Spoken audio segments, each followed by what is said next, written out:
Bonjour à tous et à Allez, toutes. Merci de nous rejoindre aujourd'hui pour cette conférence qui sera animée par Christopher Sullivan. Bonjour Christopher, merci de nous consacrer bonjour Claudine. un moment. Bonjour à toutes et à Euh, tous. voilà, aujourd'hui on va parler de l'évaluation, un levier d'engagement pour la formation et un enjeu pour Calliope. Donc c'est Christopher qui va vous en parler, qui est directeur général d'ICDL. ICDL anciennement connu sous le nom de PCIE, passeport de compétences informatiques européen, et qui est le leader international de la certification des compétences numériques. Et si aujourd'hui on leur donne la parole, c'est aussi parce qu'on a des valeurs communes. Au-delà de la valorisation des compétences, le projet Voltaire comme ICDL permet à chaque personne de gagner en confiance en soi et de faire un meilleur usage des outils numériques. Christopher, je te laisse la parole. Merci Claudine. Bonjour à toutes et à tous. Pour commencer, je voulais surtout te remercier Claudine et Voltaire pour cette invitation. Je suis ravi d'être là et ravi de pouvoir partager un petit peu mon expérience et notre point de vue. D'ailleurs, nous l'assumons sur l'évaluation des compétences. Je vais tout de suite commencer par me présenter, comme ça vous saurez qui je suis. Alors, je vais juste savoir comment je passe à la diapositive suivante, mais je vais y arriver. Je pense que c'est bon là. Est-ce qu'on est bon? Oui, parfait. Alors, non, pas tout à fait. Visiblement, vous ne voyez que... Voilà. Alors, je vais devoir jongler un petit peu entre les fenêtres, visiblement, mais c'est pas grave. Alors, on va y arriver. Donc, je suis Christopher Sullivan. Je travaille dans le secteur de la formation depuis un peu plus d'une quinzaine d'années.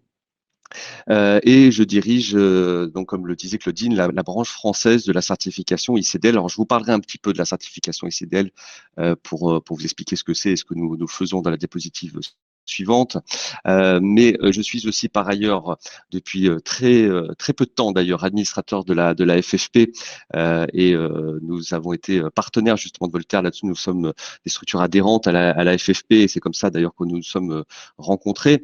Au travers de ce travail en tant qu'administrateur, que je vous dis assez récemment, mais surtout en tant que coprésident de la commission numérique aux côtés de Bruno Périnel, j'interagis avec les acteurs majeurs de la formation en France, qui sont la FFP, mais aussi évidemment Centre Info, France Compétences et d'autres. Et l'idée de cette présentation, c'est un petit peu de synthétiser tout ce qui est en train de se passer et tous les enjeux justement de l'évaluation et d'essayer de vous synthétiser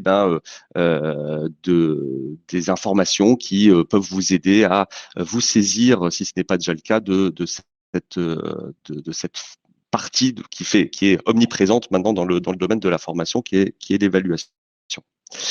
Euh, Également, donc j'essaye d'avancer en voilà. Alors visiblement, il faut que j'aille jusqu'au bout de la diapo pour pouvoir vous l'afficher correctement. Donc la certification ICDL, comme aussi le disait Claudine, c'est anciennement connu sous le nom PCIE, Passeport de compétences informatiques européen. Vous avez peut-être entendu parler de cette certification. Donc nous avons changé de nom l'année dernière, mais c'était simplement pour pouvoir nous aligner sur le nom international, puisque c'est une certification qui existe dans plus de 100 pays et qui compte aujourd'hui plus de 17 millions de certifiés à travers le monde. Mais ce qui nous intéresse, c'est surtout ce qui se passe en France. En France, nous existons depuis plus de 25 ans.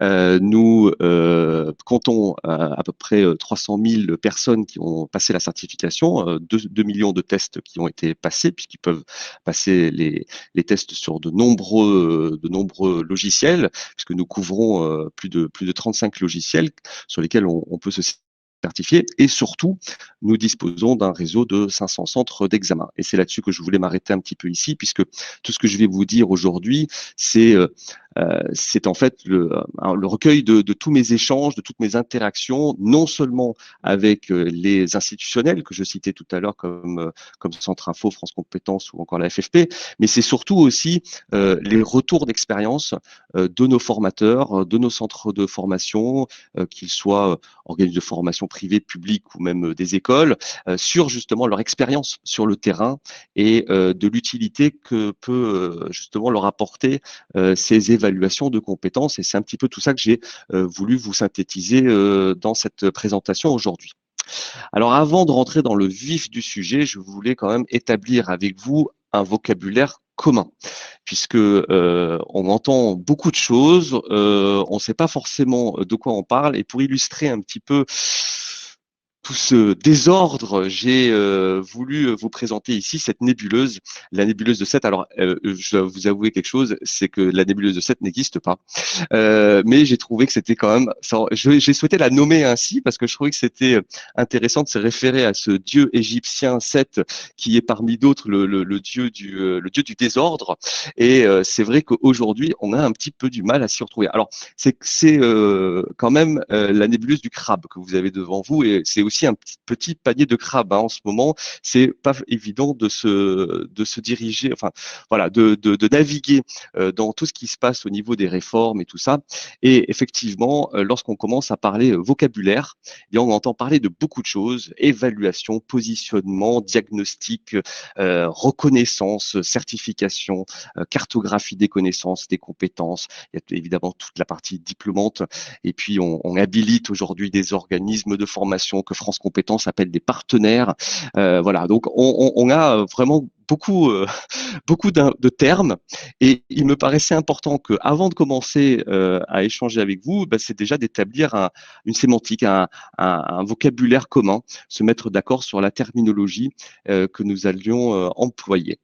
Donc, évaluation, ça reste quand même le terme le plus générique, je pense, que nous pouvons trouver, parce que un positionnement fait plutôt référence à une évaluation initiale, puisqu'on va positionner à un instant T un individu. On peut aussi diagnostiquer, dans le sens où une évaluation, ça peut être une simple appréciation. Ça peut être de dire, vous êtes bon, vous êtes moins bon, vous êtes excellent. Or, lorsque l'on diagnostique, on essaie de rentrer un petit peu plus en profondeur et de dire, vous êtes bon, mais voilà ce que vous savez faire et voilà ce que vous ne savez pas faire. Voilà sur quoi, par exemple, vous devriez peut-être retravailler ou vous former. Et lorsqu'on parle aussi de cartographie, peut-être que on élargit un petit peu cette évaluation à un ensemble de personnes, et ce qui peut permettre à une entreprise, par exemple, de cartographier au sein de sa structure les personnes qui maîtrisent telle et telle compétence. Ça peut les aider justement à peut-être replacer les personnes à différents postes pour justement exploiter dans le bon sens du terme les compétences qui sont dans l'entreprise. C'est d'ailleurs c'est un sujet qui anime. Je fais partie d'un groupe de travail à l'AFNOR qui bosse sur justement l'évaluation des compétences, et je vous cache pas que la sémantique anime de nombreuses réunions pendant des heures et des heures, où il faut qu'on on se décide entre nous de ce qu'on va utiliser comme terminologie. Et donc voilà, pour parler un petit peu de cette évaluation, on parle de positionnement, de diagnostic, de cartographie, mais je pense que pour revenir vraiment à la notion fondamentale, c'est l'évaluation. Et je vous donne un dernier exemple là-dessus, c'est par exemple la certification. Vous passez un test de certification, France Compétences parle d'une évaluation. Et c'est vrai, pour pouvoir certifier, vous êtes obligé d'évaluer dans un premier temps. Et même si on peut parler de évaluation initiale ou évaluation pré-formation ou évaluation post-formation, on reste quand même dans de l'évaluation, que ce soit simplement pour diagnostiquer ou que ce soit aussi pour certifier.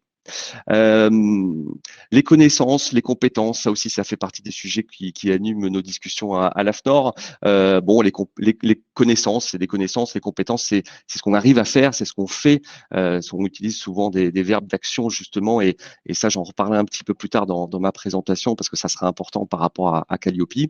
Et puis les centres d'examinabilité, vous faites certainement partie des centres habilités par Voltaire pour distribuer leur certification. Eh bien voilà, on va parler d'habilitation, France Compétences va parler de partenaires. Voilà. Donc c'était juste un petit tour d'horizon, un petite vue d'ensemble de toutes les terminologies que vous pouvez entendre aujourd'hui, mais on va essayer de se recentrer vraiment sur cette partie évolution. Et moi, dans la manière dont je vais vous présenter aujourd'hui ce concept d'évaluation, je vais vous détailler, vous préciser à chaque fois si on parle d'évaluation pré-formation, post-formation, pendant la formation, etc. et de quoi on parle exactement. Avant de rentrer aussi, dernière étape, avant de rentrer dans le vif du sujet, je voulais faire appel à Claudine si elle est là, euh, Oui, pour je que suis tu là, sois mon je cobaye. coupe juste la caméra de temps en temps à cause de la connexion. Pas de problème. Pas de problème. J'ai besoin d'un cobaye, donc je fais appel à toi. Je voulais, alors c'est pas du tout préparé, hein, je tiens à prévenir tout le monde, et j'ai fait un petit peu exprès. Je voulais te demander, toi, Claudine, euh, euh, comment tu considères ton niveau de compétence sur Excel, par exemple? Tu Euh, t'auto-évaluerais comment? limité. Limité. Limité? Ouais. D'accord. Mais tu t'en sers quand même. Ouais, ouais, ouais.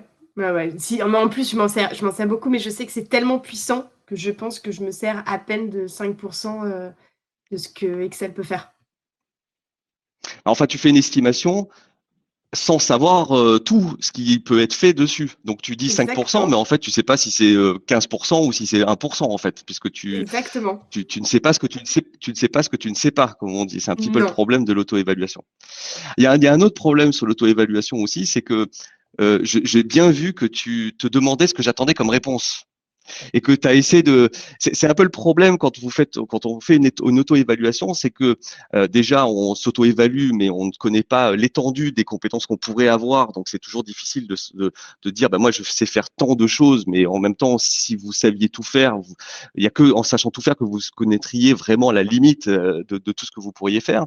Et puis surtout, on a aussi envie soit de répondre parce que on veut répondre par rapport à ce que les gens attendent de nous ou par rapport aussi à ce que nous avons envie de montrer, de ce que nous avons envie de dire. Et c'est un vrai problème aujourd'hui, l'auto-évaluation. Je pense que c'est devenu quelque chose enfin, assez inutile parce que ça permet pas vraiment de répondre à des vraies problématiques de besoins justement de compétences réelles.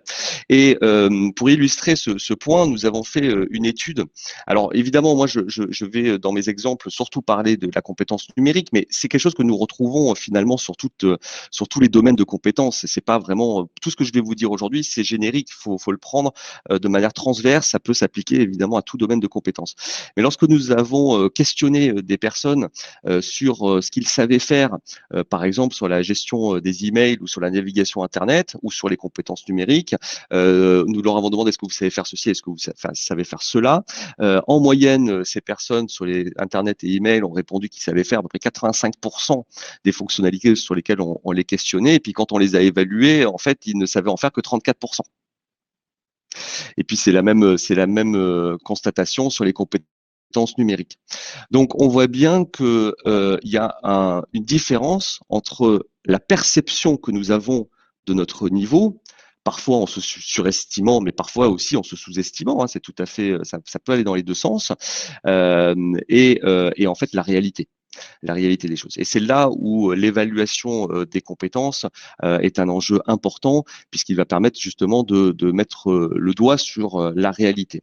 Et ça, je pense que là, j'enfonce des portes ouvertes, je pense que je ne vous apprends rien là-dessus, mais c'était important de quand même établir ce constat avant d'aller sur la suite.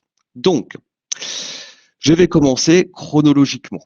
L'évaluation initiale, nous avons un premier intérêt qui est très important dans cette évaluation, c'est de faire prendre conscience du niveau réel.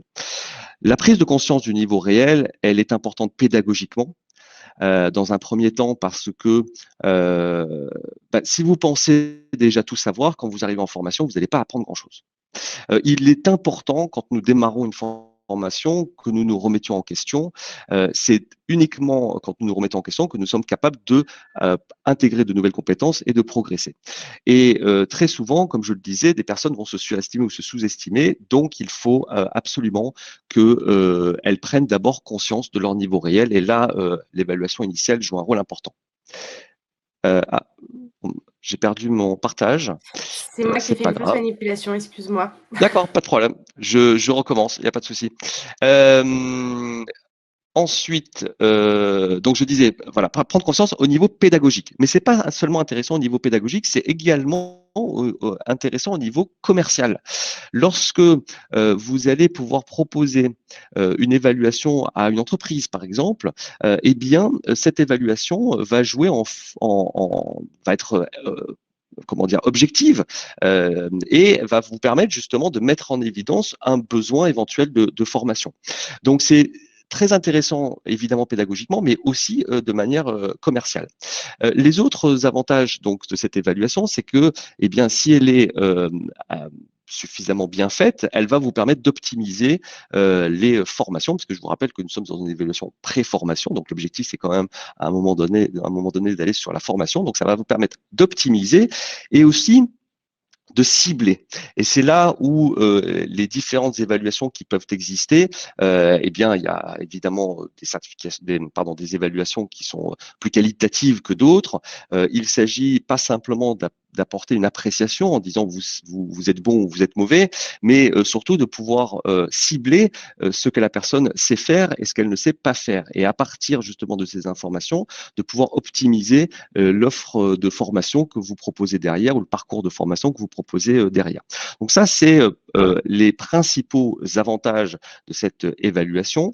Les difficultés auxquelles vous pouvez faire face lorsque vous proposez des évaluations, bah, c'est un manque d'engagement, voire même une réticence.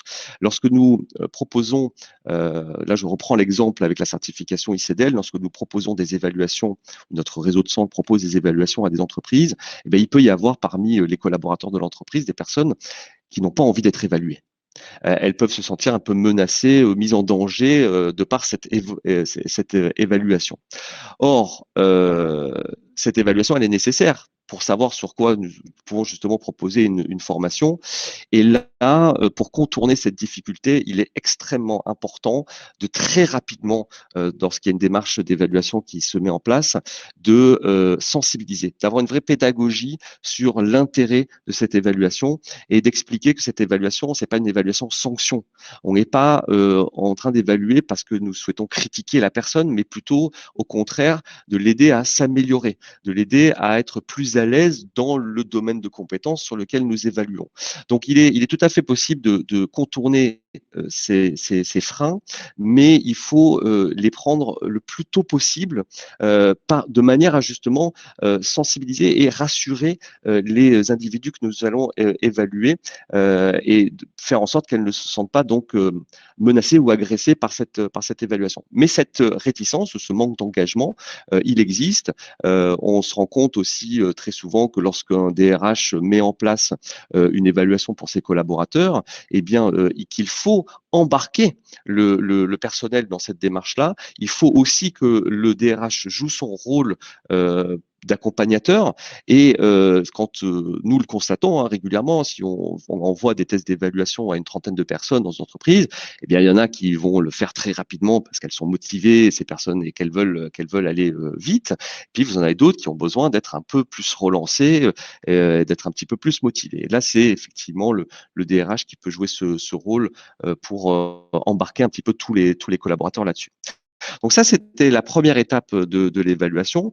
Et comme et juste pour résumer sur diapositive avant de passer à la diapositive suivante, c'est vraiment l'idée, c'est prenez conscience de votre niveau réel. C'est une remise en question, certes, mais c'est aussi un moyen pour justement se donner les moyens de progresser. Et puis, selon la finesse et la qualité de l'évaluation, ça peut vraiment aussi permettre d'optimiser les parcours de formation et de personnaliser le parcours. Les individus vont aussi se sentir beaucoup plus impliqués et motivés par la formation dès lors qu'ils ont l'impression du moins que cette formation est adaptée à leurs besoins, à leur niveau.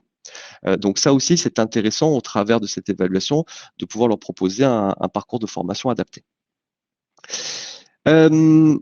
L'évaluation pendant la formation. Alors l'évaluation pendant la formation, elle est très intéressante parce qu'elle va permettre à l'apprenant de constater la progression.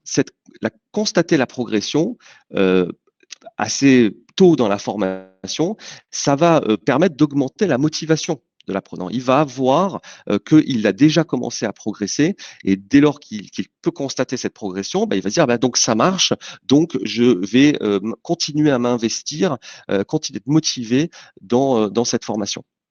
C'est aussi très intéressant de pouvoir visualiser les objectifs. Lorsque vous avez commencé votre formation et que vous aviez par exemple une dizaine d'objectifs de compétences à atteindre et que parmi les 10 objectifs, vous en avez déjà atteint 2, il ne vous en reste plus que 8 et plus vous allez avancer dans votre formation, plus vous allez voir ce nombre d'objectifs se réduire puisque vous les atteignez et donc de pouvoir visualiser justement cette réussite et l'atteinte de ces objectifs, ça va encore continuer à accélérer la motivation, l'investissement de l'apprenant dans la formation. C'est pour ça que l'évaluation pendant la formation, elle va être très utile, mais elle peut se faire à plusieurs moments aussi pendant la formation. Alors, la difficulté, c'est que évidemment, lorsque vous faites des formations très courtes, vous n'allez pas avoir le temps de faire beaucoup d'évaluations pendant la formation, notamment sur des formations qui vont durer 1, 2, 3 jours. Ça va être très complexe de pouvoir y intégrer des évaluations. Ceci dit, c'est pas infaisable, mais ça va être beaucoup plus compliqué. Et puis, le problème aussi, c'est de faire face à des apprenants qui dès le départ, ne sont pas vraiment investis dans cette formation. Si vous avez pu faire cette évaluation initiale au départ, de leur montrer qu'il y avait un réel besoin de se former, de leur montrer que la formation que vous alliez leur proposer était vraiment adaptée à ces besoins, vous allez augmenter leur investissement, leur motivation. Mais vous allez toujours vous retrouver face à des personnes qui ne seront absolument pas investies dans la formation. Et le problème à ce moment-là, c'est que le risque, c'est que lorsque vous allez faire cette évaluation pendant la formation, vous n'allez pas pouvoir constater de progression. Parce que comme ils sont peu investis, ils n'ont peut-être pas justement acquis de nouvelles compétences. Et là, on va avoir donc peu ou pas de progression. Et ça va plutôt les décourager à s'investir dans la formation puisqu'il n'y a pas de constat d'évolution. Donc ça, c'est un petit peu aussi le risque pour ces apprenants peu investis. Et puis je passe à la troisième étape qui est l'évaluation en fin de formation. Et bien là aussi, nous sommes dans le constat de la progression, de mesurer la progression de compétences. Celle-ci, elle est intéressante parce que ça permet toujours, comme toujours, aux stagiaires, à l'apprenant d'apporter une certaine satisfaction, de se dire voilà, j'ai progressé, j'ai acquis ces nouvelles compétences et je peux le mesurer au travers de ces évaluations. Mais c'est aussi le moyen de fournir à un donneur d'ordre, que ce soit un OPCO, que ce soit un Pôle emploi, que ce soit un DRH dans l'entreprise, de dire vous m'avez envoyé des personnes à former. Lorsque ces personnes, nous les avons prises en charge, elles avaient tel niveau de compétence puisque nous avions fait cette évaluation initiale. Nous avons, en fin de formation, refait cette évaluation et nous avons pu constater telle et telle progression de compétences. Et donc, vous allez fournir un retour sur investissement ou un retour sur objectif à ce donneur d'ordre. Encourager de faire de faire ce retour, ça va les encourager à refaire d'autres actions parce que ces donneurs d'ordre vont être en capacité de mesurer justement l'efficacité de ces formations au travers de ces évaluations. Donc c'est également enrichissant, c'est d'autant plus enrichissant lorsque vous avez une certification à la clé. Mais même si ce n'est pas une évaluation certifiante, le fait de simplement avoir 2 évaluations à 2 moments donnés et qui vont pouvoir mesurer cette progression de compétences, c'est tout à fait intéressant. Et c'est aussi valorisant pour votre formation, votre formateur, votre organisation, puisque c'est aussi un moyen pour vous de mettre en avant votre progression de compétences. Je reviendrai un petit peu là-dessus dans un instant, mais les difficultés auxquelles vous pouvez faire face, c'est l'échec. C'est peu de progression, pas de réussite au certificat selon le type de certificat. Alors, il y a plusieurs écoles au niveau des certificats. Vous avez des certificats que vous obtenez quel que soit votre score, comme le TOEIC par exemple. Et puis vous avez des certificats où vous devez atteindre un certain score pour l'obtention. Et dans ce cas-là, bah, voilà, vous pouvez faire face à de l'échec. La difficulté, une des difficultés aussi, le risque, c'est que si vous avez eu des personnes qui étaient peu motivées pendant la formation, eh bien, vous risquez d'avoir peu de progression et on pourrait penser que c'est dû à la qualité de la formation au lieu que ce soit de penser que ce soit dû à la motivation des apprenants. Donc ça, c'est effectivement un petit peu les difficultés. Là où je voulais revenir sur ces trois étapes d'évaluation, euh, il est important de comprendre qu'au même titre que l'évaluation, euh, comment dire, déclarative, l'auto-évaluation est peu pertinente finalement ou n'apporte pas grand-chose comme outil pour évaluer réellement le niveau réel. Alors l'évaluation, enfin déclarative, exprimer un besoin, ça c'est quelque chose de très important. Dire moi j'ai besoin de savoir faire ça. J'ai vu quelqu'un le faire et je veux pouvoir faire la même chose. Ou j'ai vu ce résultat et je veux pouvoir obtenir ce même résultat. Et pour obtenir ce même résultat, il faut que j'acquière les compétences qui vont me permettre de le faire. Ça, c'est tout à fait pertinent et utile. C'est l'auto-évaluation sur le niveau réel de ces compétences qui, à mon sens, ne sert pas à grand-chose puisque on a du mal à s'auto-évaluer. Mais au même titre que cette auto-évaluation, il me paraît important aussi que les outils d'évaluation que vous utilisez euh, soient indépendants. Si vous développez vos propres outils d'évaluation, vous mettez toujours en situation de risque que les personnes en face de vous vous disent oui, mais là, vos tests, ils sont faits par vous pour vendre votre formation. Euh, c'est un petit peu le reproche qu'on peut faire, par exemple, à des éditeurs d'e-learning qui proposent des diagnostics avant la formation e-learning. Mais en fait, ces diagnostics sont faits pour diriger sur leur formation à eux. Or, c'est important que l'outil que nous utilisons pour évaluer soit indépendant du centre, justement pour apporter un regard objectif sur le niveau de compétence. Donc, moi, je vais vous encourager, évidemment, nous sommes fournisseurs de tests d'évaluation sur les compétences numériques, donc c'est un petit peu notre produit. Donc évidemment, je vais le mettre en avant. Mais posez-vous quand même la question. Aujourd'hui, vous avez plein de solutions, quel que soit le domaine de compétences sur lequel vous formez. Il y a plein d'outils aujourd'hui sur le marché. Eh bien, de prendre un outil indépendant pour faire ces évaluations, c'est un argument commercial supplémentaire auprès de vos clients parce que vous pouvez leur dire, mais vous savez, ce ne sont pas mes tests. Vous passez le test chez moi ou chez mon concurrent, vous allez avoir exactement le même résultat. On ne peut pas agir sur le résultat du test, on ne peut pas agir sur le contenu du test. Le test, il est normé. Le test, il est indépendant de mon centre de formation. Donc, lorsque nous faisons cette évaluation initiale, par exemple, et que nous vous transmettons la cartographie des compétences dans votre entreprise, pour prendre cet exemple, eh bien, ce regard qui est porté sur les compétences de vos collaborateurs, il est totalement objectif et vous aurez le même ailleurs. Donc, cette notion d'indépendance, elle est très importante.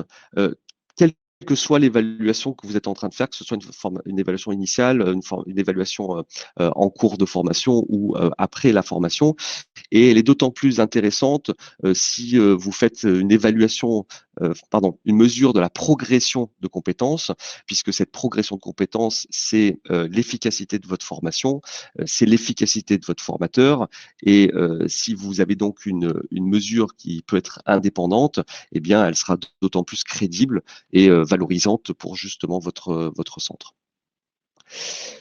Je vais continuer. Je ne sais pas s'il y a des questions. Claudine, je n'ai pas l'impression d'en voir moi de mon côté. Alors, il y a eu une question à laquelle j'ai répondu, c'était héroï, pouvez-vous nous dire les mots exacts? Donc, Pardon. Alors, je te héroï, laisse le c'est dire pour tout le monde. ouais, c'est mon côté anglais.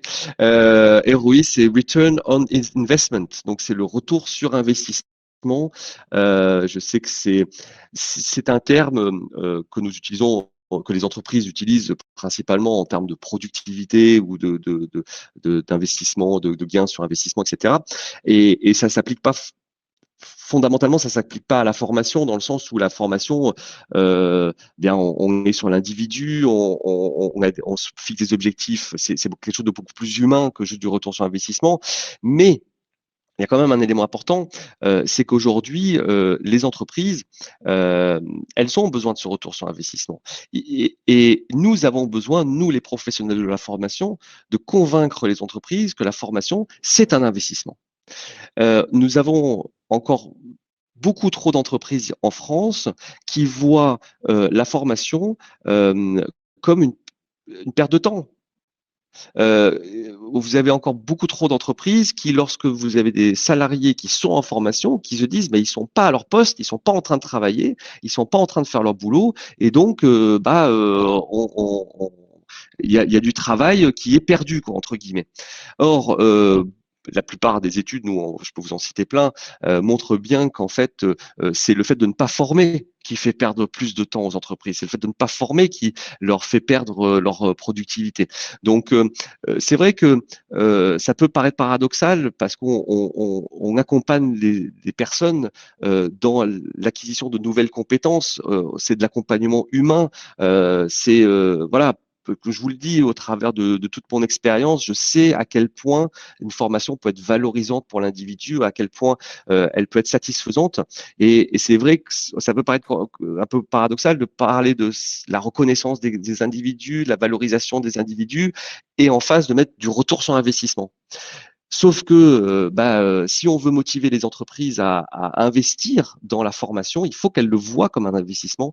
Et pour qu'elles acquièrent cette vision, eh bien, c'est au travers justement de résultats que nous pouvons mesurer, que nous pouvons leur fournir. Et c'est ce que nous faisons d'ailleurs, nous, avec ICDL et notre réseau de centres. On les encourage, lorsqu'une formation se termine, de aller voir rencontrer l'entreprise avec des rapports, avec des graphiques, en disant voilà ce que ça a permis à votre entreprise d'acquérir comme nouvelles compétences. C'est pas nous qui le disons, c'est un outil d'évaluation indépendant, donc objectif, et voilà, ça vous a vraiment permis d'avoir un retour sur investissement. Alors, si je peux me permettre d'ajouter Oui, quelque chose là-dessus, tu as tout à fait raison, Christopher. Et puis, c'est aussi un gros impact sur la motivation de l'apprenant, parce qu'il y a la notion de rentabilité de son effort. Si vous êtes aujourd'hui à nous écouter pendant 1 heure, c'est que vous espérez ressortir de là avec des choses et que cette heure qui nous est consacrée vous soit profitable, vous soit rentable. Et c'est la même chose sur les apprenants. Donc, ils vont avoir plus envie de resuivre une formation derrière s'ils sont sûrs que la formation précédente a été vraiment utile. Et ça, tout à fait, il est possible de leur prouver. absolument. C'est un petit peu la difficulté. Je vous disais que j'étais anglais. C'est vrai que je suis moitié anglais, donc j'ai aussi un peu la vision anglo-saxonne de la formation. Dans ces pays-là, les individus sont extrêmement demandeurs de formation. On est un des seuls pays dans le monde où on a une solution de financement de la formation aussi développée au travers du CPF, des OPCO, etc. Il y a la plupart des autres pays dans le monde n'ont pas ce genre de dispositif, et c'est les individus qui payent de leur poche les formations, ou les entreprises qui payent pour leurs salariés les formations, parce que ces entreprises ont bien compris justement l'intérêt d'investir là-dessus. C'est vrai qu'en France, alors je ne sais pas si c'est vraiment dû à ça, si c'est l'expérience à l'école qui décourage les personnes à aller en formation en se disant qu'elles vont retourner à l'école, et elles ont peut-être été un peu traumatisées par cette expérience scolaire, ce qui a été mon cas d'ailleurs. Mais en tout cas, on se rend compte que lorsque vous avez des personnes qui sont réticentes à la formation, c'est très souvent parce qu'elles n'ont jamais eu l'expérience de la formation. Alors que lorsque vous avez des personnes qui ont fait déjà une formation, souvent elles vont être plus demandeurs d'en refaire. Et c'est pour ça parfois aussi que dans les entreprises, c'est toujours les mêmes qui vont en formation. Donc, il faut casser un petit peu ce problème ce mythe de retourner à l'école, et inciter des gens à aller en formation au moins une première fois, avoir une bonne expérience. Et si cette expérience a été bonne, justement, ça va les motiver à aller plus loin. Et c'est le même principe pour les entreprises. Si vous arrivez à leur fournir, lorsque vous faites des formations pour leurs collaborateurs, de leur fournir un retour sur investissement, ça va aussi les motiver, les encourager à continuer à en faire derrière. Euh, donc, je voulais aussi insister sur un dernier point, c'est justement ces résultats et c'est notamment la forme que ces résultats vont prendre. Alors ici, juste pour illustrer mon exemple, je vous présente comment dire, des résultats que nous fournissons avec ICDL. C'est pas forcément le contenu qui compte, mais au contraire, c'est la forme. Il est extrêmement important, à mon sens, que les résultats que vous fournissez soient lisibles, compréhensibles. C'est-à-dire que nous, on fait beaucoup d'efforts à ce que un rapport de diagnostic puisse être lu par n'importe qui et pas seulement un professionnel de la formation, pas simplement un formateur. C'est c'est c'est c'est important que on se mette au niveau euh, de la personne qui va consulter ces résultats-là et pas. Alors, vous pouvez avoir des statistiques, des tableaux croisés dynamiques où vous allez pouvoir calculer le meilleur taux de rendement par rapport au contenu de votre formation, etc., etc. Et ça peut vous être utile derrière à un niveau très technique pour votre équipe pédagogique, pour vraiment adapter la formation le mieux possible. Mais si c'est pas compréhensible par un DRH, par exemple, bah, vous allez sentir un peu de frein à y aller. Or, si vous avez quelque chose qui est pas forcément que synthétique, hein, vous pouvez aller dans le détail, mais que ce soit compréhensible. Ça, c'est quand même hyper important que les résultats qu'on fournisse soient lisibles et compréhensibles par tous.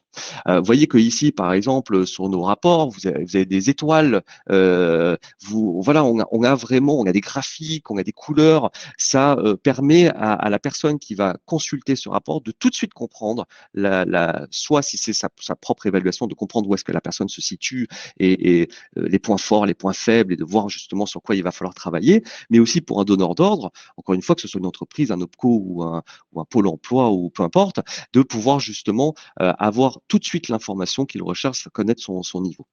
Et le dernier point aussi, c'est l'esthétique. Il faut que ce soit agréable à voir. Si c'est gris et pas de couleur et bon après les goûts et les couleurs je discute pas hein. Moi je trouve que notre rapport c'est le plus beau de tous mais ça c'est bon c'est évidemment mon point de vue personnel mais je suis sûr que ceux de Voltaire ils sont très bien aussi hein. Exactement. Mais il faut que ce soit esthétique il faut que ce soit agréable à l'œil parce que c'est aussi quelque chose qui va motiver les gens à continuer dans la formation. Et il n'y a pas que les rapports, il n'y a pas que les retours sur les évaluations, mais il y a aussi le certificat. Si vous pouvez faire un certificat, c'est pas, enfin vous qui le faites, là je m'adresse aux organismes certificateurs s'il y en a parmi vous. Et j'ai vu ceux de Voltaire qui sont très bien. Ils sont pas aussi bien que ceux d'Israël, mais ils sont très bien. Mais il faut aussi que le certificat au-delà d'être une garantie, un gage de crédibilité, de reconnaissance, il faut également qu'il soit esthétiquement beau. Ça ajoute quand même beaucoup à la satisfaction de l'individu qui le reçoit et aussi ça lui donne envie d'ailleurs de le montrer. Et ça, lorsque, si on se revient sur le côté commercial de la chose, eh bien, si vous avez des personnes qui sur les réseaux sociaux vont partager leur certificat qu'ils ont obtenu chez vous, qu'ils vont le montrer à leurs collaborateurs lorsqu'ils reviennent au bureau, et que c'est un beau certificat, ça peut aussi inciter d'autres personnes derrière à vouloir l'obtenir et justement de pouvoir récompenser avec un beau certificat vos apprenants, eh bien, ça les motivera aussi à faire entre guillemets la publicité de votre centre, de mettre en lumière votre centre. Donc, vous voyez que si on fait le circuit complet entre l'évaluation et la remise du certificat, il y a quand même beaucoup de choses sur lesquelles il faut quand même faire attention, que ce soit l'indépendance, que ce soit la précision, que ce soit le retour sur investissement, de prendre le temps de faire ce retour sur investissement aussi auprès des donneurs d'ordre et voire même sur l'esthétique finalement de ces retours, sur la lisibilité. Enfin, vous avez tous ces éléments-là qui sont à la chaîne et qui sont importants les uns comme les autres. Euh, comme nous l'avions annoncé au début, il y a aujourd'hui un réel enjeu sur l'évaluation, alors et notamment sur la qualité. La qualité, c'est vraiment aujourd'hui au cœur de toutes les préoccupations dans le domaine de la formation.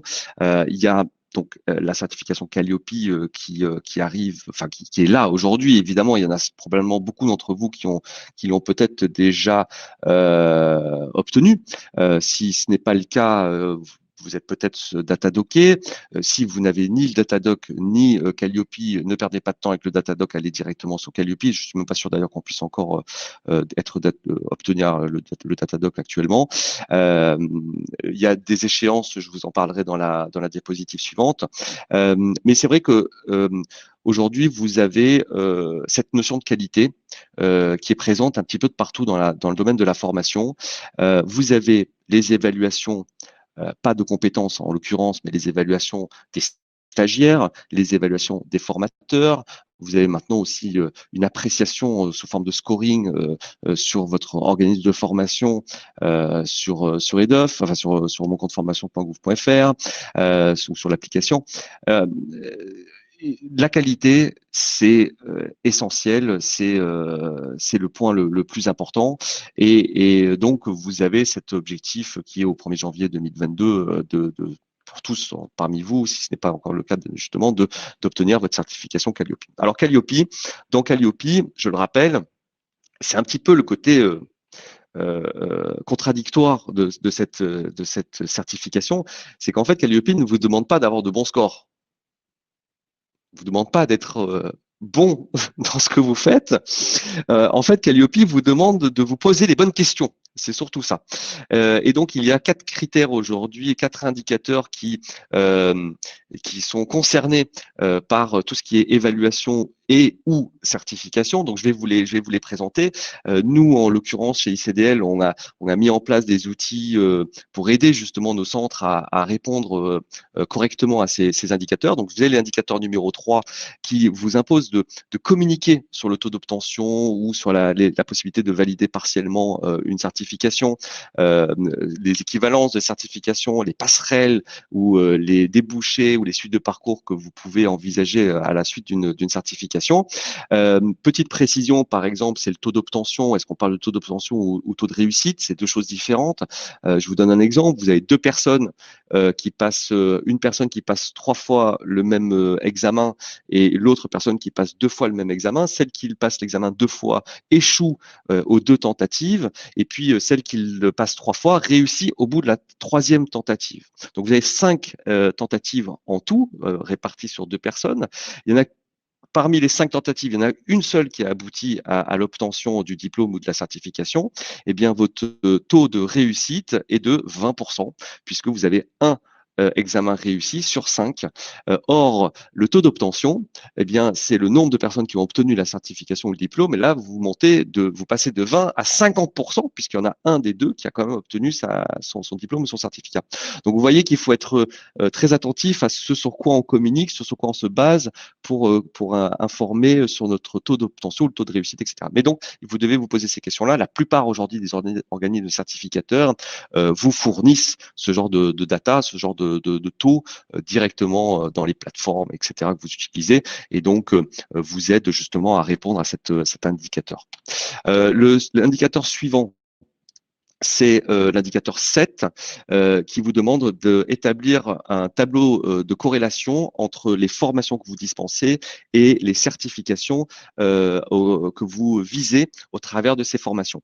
Alors là, il y a un grand débat, parce que moi j'en parle avec de nombreux centres qui me disent oui, mais en fait, c'est le référentiel de compétences, c'est le même que le référentiel de formation. Or, pour en avoir discuté longuement, il y a une différence entre un référentiel de formation où vous indiquez sur quoi vous allez former, et un référentiel de compétences où on est sur ce que la personne doit savoir faire, c'est des verbes d'action. Et donc, oui, on pourrait dire c'est la même chose, mais en fait, il doit savoir faire ceci. C'est là-dessus qu'on va être évalué au niveau de la certification. Pour réussir à faire ceci, comment je vais le former, quelles sont les modalités qui vont me permettre de former la personne pour acquérir cette compétence. Donc, c'est ça qui est demandé dans cet indicateur. Nous, par exemple, on fournit des modèles à nos centres, mais je pense que aujourd'hui, les certificateurs peuvent en faire autant. Mais sinon, vous avez juste un tableau de corrélation entre votre programme de formation et les référentiels de certification à mettre face à face. Les indicateurs 8, l'indicateur 8 et l'indicateur 16, ce sont les modalités d'organisation de vos évaluations. Je le rappelle, un test de certification reste une évaluation, simplement elle aboutit à une certification. Et bien là, il s'agit simplement d'expliquer dans cet indicateur comment vous faites l'évaluation. Encore une fois, nous le fournissons. Après, c'est simplement de dire, bah, voilà, j'accueille la personne, je l'inscris, elle passe son examen, elle passe son concours, son test, etc. Et comment sont réalisées justement ces évaluations. Mais je pense qu'il y en a quand même beaucoup parmi vous qui ont déjà la certification Calliope, donc je suis peut-être pas en train de vous apprendre grand-chose, mais si c'est pas le cas, tournez-vous vers les organismes certificateurs avec lesquels vous travaillez, puisque je pense qu'ils seront pour au moins ces 4 indicateurs-là en capacité de vous fournir les modèles et les informations dont vous avez besoin. Je vous parlais d'échéances tout à l'heure. Je vais juste vous donner 3 échéances importantes. La première, vous la connaissez, c'est l'échéance du 1er janvier 2022 pour Calliope. Alors, tous les organismes de formation ne sont pas obligés d'être Calliope. C'est simplement que si vous voulez accéder à des fonds publics ou des fonds mutualisés ou des fonds en tout cas issus qui passent par France Compétences par exemple ou par les OPCO, etc. Là, vous serez obligé d'être Calliope. Mais si vous vendez votre formation directement à une entreprise, si vous avez réussi à la convaincre que c'est un investissement et qu'il fallait qu'elle qu'elle mette du pognon là-dedans, dans ce cas-là, vous n'avez pas besoin de Calliope. Mais c'est quand même une échéance importante et si vous n'êtes pas encore Calliope, je vous encourage vivement à le faire parce qu'au-delà de l'obligation qu'il y a derrière, c'est vraiment utile pour les centres. Ça vous permet de vous poser les bonnes questions. Moi, je trouve que c'est quelque chose de très très intéressant. Calliope, je suis plutôt favorable à ce que ça ait été mis en place et je pense que à terme, ça va nous permettre, nous acteurs de la formation, d'avoir une offre de services de bien meilleure qualité pour justement tous les bénéficiaires. Le deuxième point de vigilance, c'est des changements qui vont arriver très prochainement sur EDOF. Si vous ne le savez pas déjà, les organismes certificateurs dont nous faisons partie ont l'obligation depuis déjà quelques mois à déclarer auprès de France Compétences la liste de nos partenaires, hein, donc les centres qui sont habilités à préparer à une certification ou à faire passer l'examen. Eh bien, il va y avoir un changement assez majeur dans EDOF puisque vous ne pourrez proposer des offres de formation qu'à partir du moment où les organismes certificateurs vous aurez déclaré auprès de France Compétences. Donc, le problème, ça a été de régler les centres qui mettaient des offres de formation sur EDOF alors qu'ils n'étaient pas habilités par des organismes certificateurs. Donc ce problème-là va être réglé avec ce changement. Mais c'est au lieu de commencer par de déposer une offre de formation sur EDOF et ensuite la rattacher à une certification, en fait, le processus va être inversé. Vous allez d'abord sélectionner la certification à laquelle vous avez droit, qui a été en amont déclarée par l'organisme certificateur, et à partir de cette certification, vous allez pouvoir y rattacher une offre de formation. Donc, ça inverse un petit peu le processus. Ça devrait arriver d'ici, je pense, quelques semaines, assez rapidement quand même. Et le dernier changement aussi, c'est ce qu'ils appellent l'accrochage auprès de la Caisse des dépôts. Pour le lancement du passeport de formation, d'orientation et de compétences, en fait, vous en avez peut-être déjà entendu parler, c'est un dispositif qui avait l'idée existe depuis déjà de nombreuses années, depuis plus de 10 ans. C'est le passeport numérique, en fait. C'est que chaque individu va avoir un passeport numérique qui regroupe l'ensemble des diplômes, l'ensemble des certificats obtenus par cet individu-là. Ça veut dire que lorsque vous vous présentez à un job, vous dites vous avez votre bac, et pour le prouver, vous allez pouvoir renvoyer le recruteur vers ce passeport numérique, puisque votre baccalauréat, votre diplôme sera déposé sur ce passeport numérique. Et donc nous, organismes de certificateurs, nous allons, à partir du 1er juillet 2021, nous aurons l'obligation de transmettre auprès de France Compétences les certificats passés par les individus. Euh, et c'est important, vraiment, je vous donne cette information-là parce qu'il y a quelque chose de très important derrière. C'est que d'une part, eh bien, nous, organismes certificateurs, on va être forcés, amenés à déposer tout ça, mais pour pouvoir le faire, France Compétences nous demande des informations, notamment le nom, le prénom, la date de naissance, mais aussi le lieu de naissance. Puisque nous ne souhaitons pas comment dire, récupérer les numéros de sécurité sociale, c'est normal, des individus, pour qu'ils puissent faire l'accrochage, pour qu'ils puissent lier ces certificats que nous déclarons auprès de France Compétences aux individus, ils vont utiliser ces données-là. Donc si aujourd'hui vous êtes organisme certificateur ou si vous travaillez avec un organisme certificateur, il est extrêmement urgent que vous rentriez dans votre process la récupération du nom, du prénom, de la date de naissance et du lieu de naissance, de manière à déposer ces certifications sur le passeport numérique. Il y a sous-entendu aussi derrière la possibilité pour la Caisse des dépôts de comparer les chiffres des formations que vous faites prendre en charge, enfin qui mobilisent du CPF et les certifications en face. Si vous avez formé 100 personnes et qu'il n'y a que 20 certificats qui ont été déclarés auprès de France Compétences par l'organisme certificateur qui le gère derrière, eh bien peut-être que la Caisse des dépôts va dire bah là ça mérite un contrôle parce que il y a une différence trop importante entre le nombre de personnes formées et le nombre de certifiés.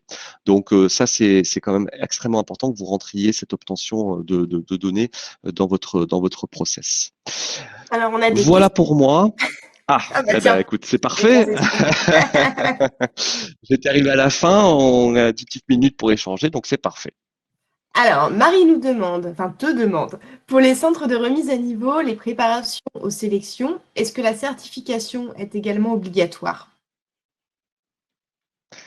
Pour les centres de remise à niveau, alors tu peux répéter, je ne suis pas Pour les sûr. centres de remise à niveau, les préparations aux sélections, est-ce que la certification est également obligatoire?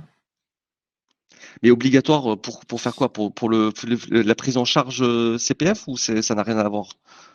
Alors, c'est pas précisé. Marie, est-ce que vous pouvez nous préciser peut-être votre demande? En attendant, on va répondre à la question de Roxane. Impossible donc avec Calliope pour un petit formateur de vendre sa formation sans s'adosser à un gros organisme certificateur de type Voltaire. Que ce soit un petit ou un grand centre, peu importe, les conditions sont les mêmes. Il faut, à partir du 1er janvier, être Calliope. Ça, c'est la première chose. Si vous voulez pouvoir mobiliser des fonds de formation, et si vous voulez notamment faire du CPF, eh bien, il faut que cette formation soit certifiante. Alors, il y a besoin de clarifier des choses dans les CGU. Nous avons saisi France Compétences à ce propos pour essayer d'avoir des clarifications sur les CGU parce que c'est pas très clair et c'est difficile parfois de comprendre ce qui est attendu. Mais sur le principe, en tout cas le principe de cette réforme, c'est que on sécurise les parcours de formation au travers d'une certification à la fin, d'une valorisation, d'une reconnaissance de l'individu, des compétences de l'individu. Donc, le principe, c'est formation CPF, formation certifiante, obligatoirement. Donc, effectivement, pour répondre à cette question, que vous soyez petit ou grand, il y a deux obligations pour mobiliser du CPF, c'est d'être Calliope et c'est d'être associé, partenaire, hein, pour utiliser le terme de France Compétences, d'un organisme certificateur.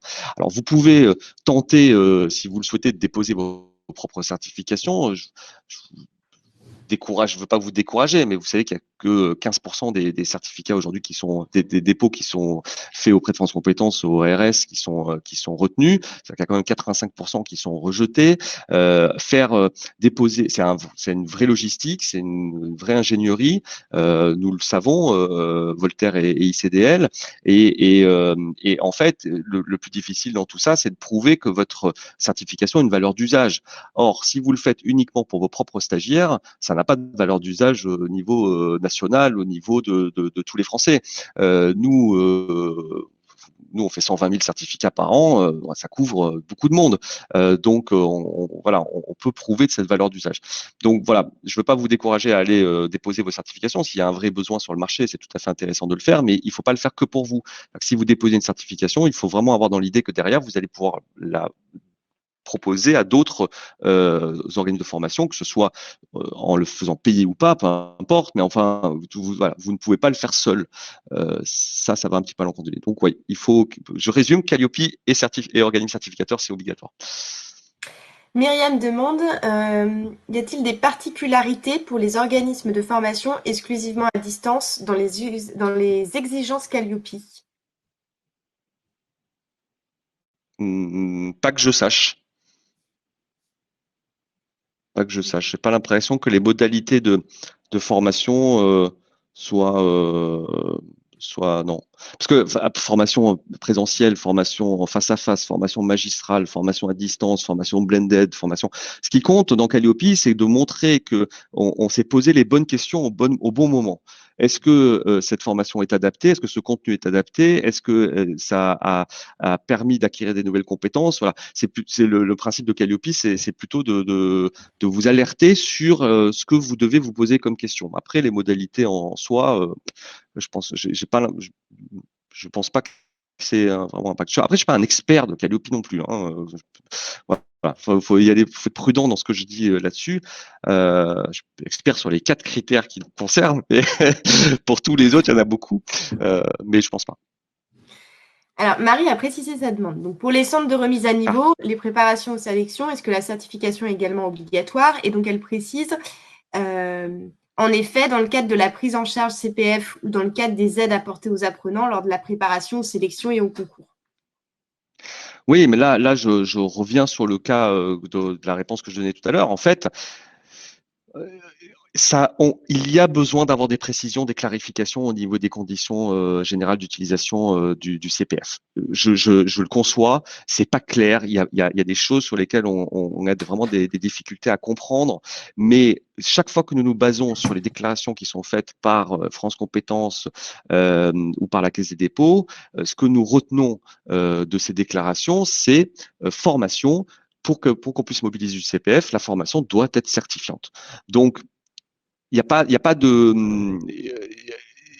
il y a pas de cas, il y a pas de cas particulier. Ce qui se passe très souvent, ce qui peut arriver et ce qui est tout à fait enfin comment dire, compréhensible, c'est qu'il y a des personnes qui abandonnent, qui n'aillent pas jusqu'à la certification. Vous avez une formation qui démarre, la personne ne va pas jusqu'au bout. Bon bah ça, vous pouvez tout à fait le justifier auprès de la Caisse des dépôts si jamais vous avez un contrôle. Ce qu'il faut retenir, c'est l'obligation de moyens. Vous avez une obligation de essayer de tout mettre en œuvre pour faire passer la certification à votre apprenant. Et concrètement, qu'est-ce que ça veut dire? Ça veut dire, par exemple, est-ce que vous l'avez convoqué? Est-ce que vous avez fixé une date pour cette certification? Est-ce que vous l'avez convoqué? Est-ce que vous lui avez attribué un compte sur la plateforme d'examen, par exemple? Ça, c'est des choses que la Caisse des dépôts peut éventuellement vous demander. Vous me dites que vous avez tout mis en œuvre, mais montrez-moi que vous avez convoqué l'apprenant. Après, si la personne abandonne, elle abandonne. On vous en tiendra pas rigueur de ça. Alors, une question de Sandia. Est-ce que le passeport numérique mentionné dans la dernière diapo sera sur le compte CPF du stagiaire? Alors, il sera rattaché d'une manière ou d'une autre au compte CPF, mais on n'a pas encore aujourd'hui d'informations sur la mise en œuvre de ce passeport numérique. On sait qu'il va y avoir en fait un passeport numérique qui va être rattaché. Chaque individu va recevoir une information en disant, au travers de votre numéro de sécu, vous pouvez consulter et partager les informations sur ce passeport numérique. Est-ce qu'il sera sur la plateforme moncompteformation.gouv.fr? Je ne suis pas sûr, c'est possible, mais en tout cas, il y aura effectivement cette plateforme qui permettra de faire cela. Juste pour reprendre ce que je disais tout à l'heure, mais pour compléter un petit peu, si vous avez une personne qui passe un examen chez vous, qui obtient un certificat ou un diplôme chez vous, et que pour X raison, l'information n'est pas arrivée sur ce passeport numérique, comment dire, comment dire, c'est un problème pour l'individu. C'est lui qui est pénalisé par ça. D'accord? Donc, il faut que ce circuit d'information depuis le centre d'examen jusqu'à le passeport numérique se fasse. Et pour ce faire, ben, il faut transmettre des informations à l'organisme certificateur qui lui-même va le transmettre à France Compétences. Et pour pouvoir le faire, il faut qu'on ait toutes les informations obligatoires. Et c'est celles que je vous citais qui sont donc le nom, prénom, date de naissance et lieu de naissance. Donc c'est pour ça que c'est pour ne pas pénaliser le bénéficiaire, c'est important parce qu'ensuite le bénéficiaire, sinon il va se retourner contre vous. Il va vous dire, mais attendez, moi je suis venu chez vous passer un examen, je le trouve pas sur mon passeport numérique, qu'est-ce qui se passe?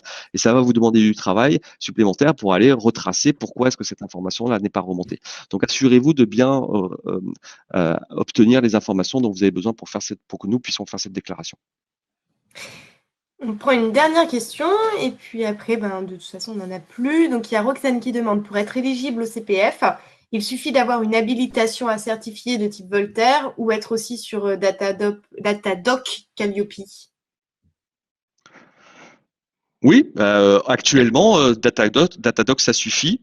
Donc, c'est soit Datadoc plus certification, soit Calliope plus certification. Ça, pour l'instant, c'est encore possible jusqu'à la fin d'année. À partir du 1er janvier, ça sera plus que Calliope plus certification. Mais dans les deux cas, avant ou après le 1er janvier, la certification, elle est obligatoire.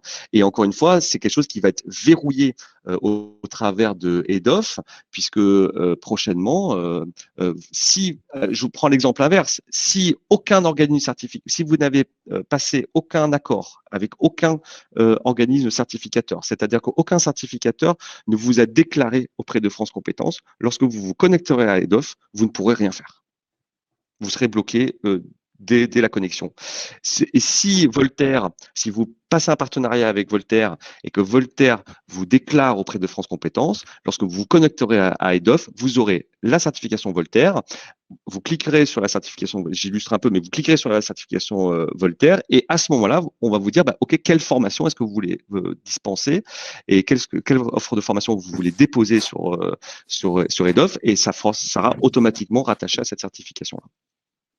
Et d'ailleurs, j'en profite pour rebondir là-dessus. Effectivement, au niveau du projet Voltaire et du certificat Voltaire, c'est une démarche qu'on a depuis quelques temps. Vous avez dû nous envoyer votre contrat signé et vos offres de formation. Si ce n'est pas fait, vous pouvez prendre contact avec votre responsable pédagogique chez nous, nous les envoyer pour qu'on les valide et qu'on puisse ensuite vous référencer auprès de France Compétences. Et Marie nous demande ce qu'il en est de Cléa, mais du coup, Cléa, c'est le même fonctionnement. Il y a des centres certificateurs et il faut une habilitation. Oui. Alors, Cléa numérique aussi, parce que le volet numérique, moi, je le maîtrise aussi. Cléa numérique, c'est pareil, vous obtenez une habilitation. C'est un petit peu particulier parce que vous devez déposer aussi tout un référentiel de formation. C'est pas forcément très facile, c'est un peu complexe, je trouve. Nous aussi, on a une solution pour les très grands débutants qui est certifiante et qui permet d'accéder au CPF, qui n'est pas plus ou moins reconnue que Cléa numérique et qui est par contre beaucoup plus facile à utiliser. Je me permets de faire ma petite pub là-dessus, mais qui ne donne pas à plus ou moins d'accès de financement non plus. Donc il y a Cléa effectivement pour les compétences de base, Cléa numérique pour la partie numérique, mais il y a des alternatives et regardez un petit peu ce qu'il y a sur le marché, regardez aussi les complexités au niveau des dépôts d'obtention d'habilitation, ça peut être un enjeu aussi dans votre réflexion. Merci beaucoup Christopher, merci de nous avoir Merci à toi encore Claudine. C'était très intéressant, j'espère que, en tout cas, tous les retours sont bons. Merci à vous et puis on vous souhaite une excellente journée. Ouais, merci à toutes et à tous. Je reste à vos dispositions.